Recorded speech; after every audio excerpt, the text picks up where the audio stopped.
there was an audit exercise that took place last year, and some teachers were not found at their stations of work during the audit exercise. And so the Ministry of Public Service deleted them from the payroll. And that required them to come to Kampala at the Ministry of Public Service to be validated. Some districts did not come. Other districts came.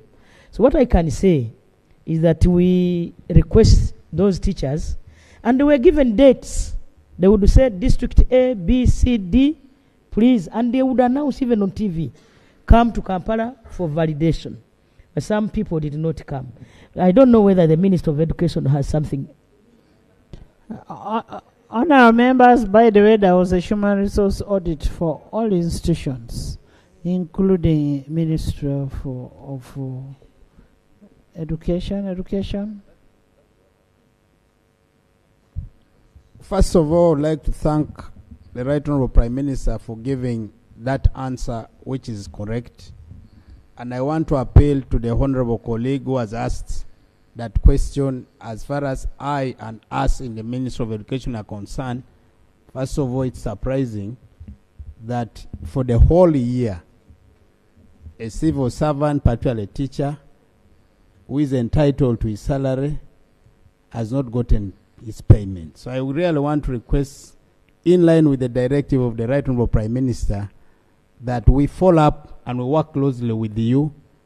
I will work with my permanent secretary and the Human Resource Department to follow up. But Right Honourable Prime Minister, maybe under your chairship, you'd bring us finance, public service, and us together so that this matter is handled once and for all. I thank you. Right Honourable Speaker, allow me to give information to the Minister. Thank you. Right Honourable Speaker, I have the letter which they wrote to the CAO and the PSSC education. I can print it out and give it to them. Thank you. Honourable members, Madam let's not wait for a day like today.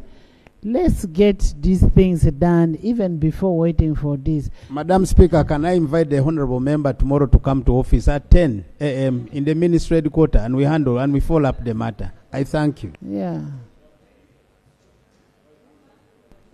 Yes. Thank you, Right Honourable Speaker.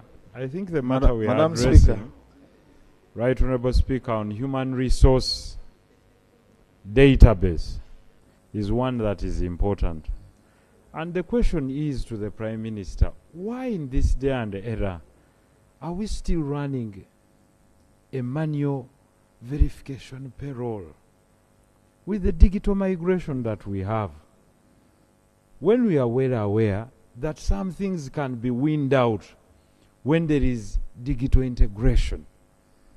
One, by creation of a unique number. Two, by capturing things like the fingerprints and the facial recognition and pairing this user interface at schools where people operate, at workplaces, just like we enter here. If you look into the screen there, you're captured and your name. Right Honourable Speaker, we can solve very many things cheaply, but getting teachers to travel to Kampala and then queue up is a huge cost. We can use technology to reduce the cost, but also to make it much more efficient. Honourable Medi. Yes. Much as we have digital integration, if you want to capture your fingerprints, you have to be there. If you want the facial recognition, you have to be there. Listen. If I have come to your school and you're not there, what did you expect? We have members, we have staff of parliament here, about 3 staff of parliament. We wrote and said there's going to be an audit, human resource audit, where they want you physically. They were not there. They lost out. until they had to go and follow the Auditor General up to his office.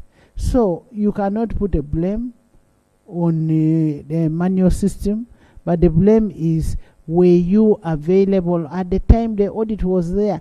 You must also know that we have ghost workers. So we are trying to get out the ghost workers. Right, Honorable Speaker, I'm not saying not what you're saying. I'm only calling for their efficiency. And the answer you've posed, you're very right. But we are saying, instead of these people continuously moving, because it seems the problem is recurrent, is decentralize this work so that it's at district level. So even when you come back centrally, the operations remain at the district level. Why they cannot be fraud is technology is technology. You cannot enter your data twice and it's not detectable. So the issue is, you don't need to move someone. You only need to retain that gadget, that service at the district level, so that people do not continuously move.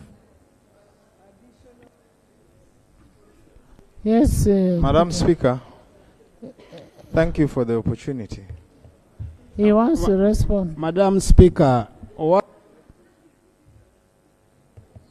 while I appreciate the concern of my colleague Honorable Alhaji Nsereko in terms of the use of the digital era, I want first to confirm that the Ministry of Education and Sports has digitalized, including the tracking of teachers when they are teaching in classrooms.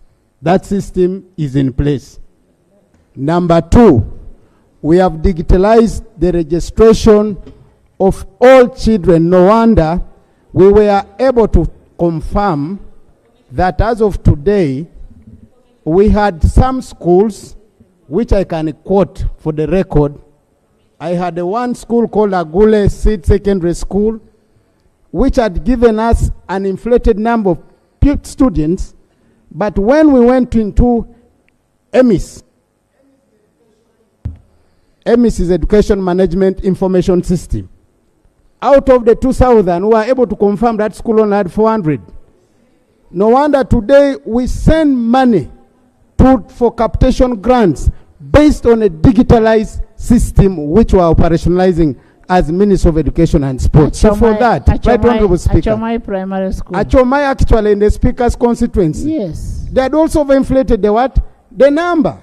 So, friends, we are in that digital era as government. So, Right Honorable Prime Minister, but the questions the Speaker has raised are pertinent. We cannot be able to digitalize you when you don't go there and put your fingerprint. We cannot digitalize you when you don't put there your facial recognition. We cannot digitalize you when you don't verify your academic papers physically on the station where you're meant to teach. And this is what we are doing. I thank you so much. Thank you. Thank you, Patrick. You are bypassing me. Okay, lead then, Patrick. Madam Speaker, I should start by observing that digitalization can only be effective where there's power. Globally, poverty is linked to inaccessibility to power. Energy poverty is linked to inaccessibility to power. Madam Speaker, today I just got hold of a document where the Ministry of Energy has initiated a procurement process where they want to do last mile connections in the country.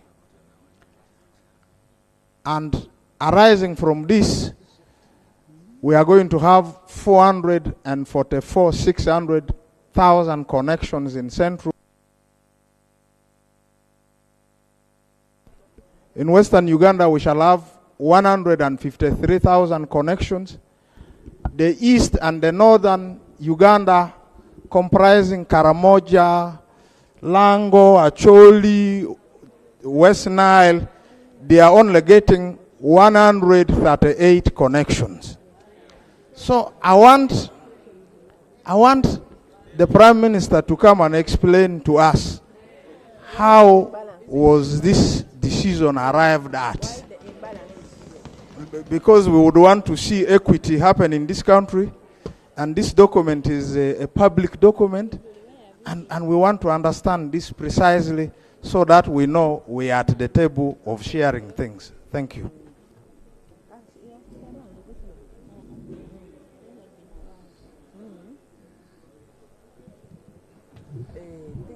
Right, Honorable Speaker. The distribution of electricity in this country is at various stages. The last mile connection is focusing in areas where we have infrastructure, where there are already lines. For northern Uganda, right now we have finished a survey because we realized northern Uganda didn't have the basic infrastructure to benefit from the last mile connections. The intervention for northern Uganda is extension of lines, delivering the lines, because even if we gave northern Uganda the connections, the infrastructure to deliver electricity to the last mile is not there. So we are actually focusing now extension of lines.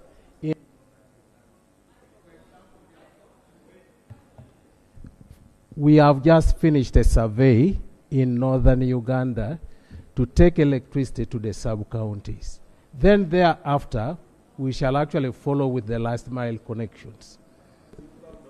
Madam Speaker, if I could just set the record clear. When we were borrowing for the energy scale-up project, each district had the number of their connections. If again we look at that document, so many districts are now not on the list. So when you were planning for those districts, what was your basis? You see, that still now takes us to what we agreed, that for equity, let's go and agree with the Prime Minister that we should give every district A, B, C, D. Because this is discrimination. This is discrimination. Madam Speaker, I would like to invite you that document needs to be sent to Committee on Natural Resources so that this Parliament examines and reconciles the ambiguities in the document. Otherwise, if we allow that document to go, we will be doing a disservice to the country and promoting inequality. I said power is linked to poverty. So there are people who have been poor in this country, they do not know how they became poor. And it's through this kind of programming. Honorable Minister, I invite you to. Honorable Minister, some of the things that you do should be a bottom-top approach. The leaders you have here are representatives of the people down there. You don't come from the ministry. Okay, the Prime Minister is going to handle. Oma Prime Minister, you say it on the microphone. Right, Honorable Speaker and Honorable Members, I will cause a meeting involving the Minister concerned, and if where possible, I can even invite members. I can invite members in my conference hall, and we handle this. But we shall start with the committee chair. Yes, next week on Wednesday. Thank you. We can also have a committee of the whole house to agree that we need one.